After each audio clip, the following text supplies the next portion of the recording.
सांगली विट्यातून काळीज पिळवटून टाकणारी घटना समोर आली आहे। यामध्ये प्रेमविवाहाचा करुण अंत झाला आहे। चारित्र्यांच्या संशयावरून पतीने पत्नीचा खून केला आहे।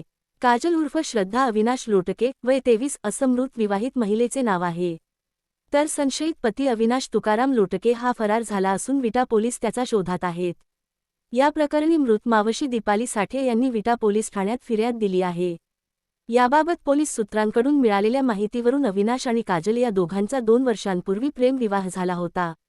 काजची आई मुंबई या ठिकाणी वास्तव्यास असल्याने काजल ही मावशीकडेच राहत होती। अविनाश आणि काजल या दाम्पत्याला 3 वर्षाचा मुलगा आहे। चारित्र्यांच्या संशयावरून पती अविनाश लोटकेने पत्नी काजलच्या डोक्यामध्ये लोखंडी रॉड मारून तिचा खून केल्याचे प्राथमिक माहिती समोर आहे। या घटनेची माहिती मिळताच पोलीस निरीक्षक धनंजय फडतरे यांनी आपल्या सहकाऱ्यासमवेत घटनास्थळी धाव घेतली। पोलिसांनी पंचनामा करून मृतदेह शवविच्छेदनासाठी पाठविण्यात आला आहे। घटनास्थळावरून आपल्या 3 वर्षाच्या मुलाला मित्राकडे ठेवून पती अविनाश लोटके हा फरार असून पोलीस त्याच्या शोधात आहेत। सलग दुसऱ्या दिवशीही अशी घटना घडल्यामुळे विटा तालुक्यात एकच खळबळ उडाली आहे।